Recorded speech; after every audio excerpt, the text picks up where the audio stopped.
Hey everybody, what's up? I'm at Cinemark in Yuba City, and I just got done seeing The Backrooms with Chiwetel Ejiofor and Renate Rensby. I think I'm saying those names wrong. Probably they're very tricky. Chiwetel, you're gonna know from 12 Years a Slave and Four Brothers. Renate, I have not seen her in any other movies that I recognize, but she's probably in some popular stuff. So this movie is based on a creepypasta that actually got turned into a video game as well. It's a found footage genre horror movie, also a suspense horror. Now, I'll be honest, it's not a huge horror. It's not what you would expect. It's not super gory, but it leaves you in suspense almost the entire time. You are constantly wondering what's going to happen next, where they're going to go. And if you are a child of the 80s like myself, this movie will be equally triggering and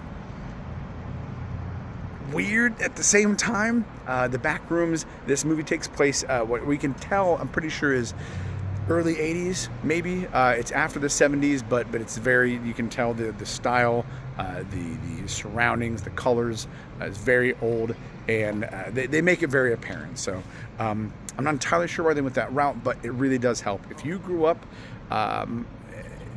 going into buildings, whether it's a church or a mall or whatever, and that open space that's oddly lit creeps you out, for whatever reason, this is the movie to go see, because this will hit you right in the feels. I think this is a lesser known movie. I'm not sure how it's done in the box office so far, but I can tell you that it's definitely worth seeing. The main character owns a furniture store, and the furniture store is failing. He goes to therapy. His therapist is Renate, Renate's character. So now he is running the store as best he can, but it's not doing well. He had a divorce. He's dealing with all this emotional stuff. And then when he goes down to the basement floor of his own furniture store that he knows, he accidentally finds this hidden door that takes him into the back rooms. He's in there for a little while, discovers some stuff, is able to make it back out. Apparently that's a conflict, because in the games, in the creepypasta, once you're in there, you are stuck and there is no escape.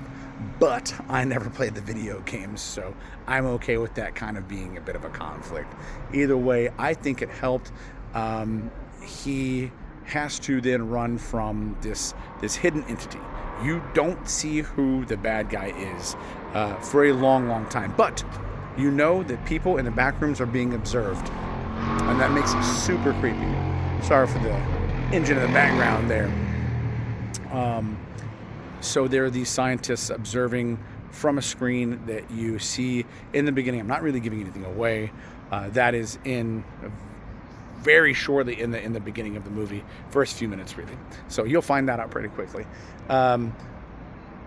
This movie you have to go in to appreciate as an original movie. Even though it's technically based off of a found footage series and a game, it is still original movie the way I see it, because I haven't seen anybody do something like this before, with the stylization, the lighting, the random changes between the rooms that are subtle but different. They don't really matter a lot of the time, but sometimes it does trap you into that room. I know I'm delving into the details quite extensively right now. I'm not trying to, but what I'm trying to say is you should really go out and see this movie, because this movie will creep you out. It will keep you in suspense, and when you get to the end, you'll probably kind of wonder, what the hell did I just watch? It's a bit of a fever dream. It really is, but it is a whole lot of fun, because it will keep you at the edge of your seat.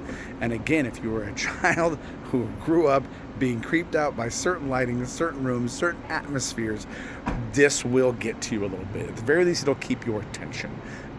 Some people may be disappointed when you get to the end, because it's kind of ambiguous. Again, I don't want to give anything away, but if you're like original movies and you're tired of reboots and you're tired of sequels and everything like that, you gotta accept that the main part of the movie and or the ending and or the beginning is not going to necessarily be what you expected, that's the word, not necessarily be what you're used to.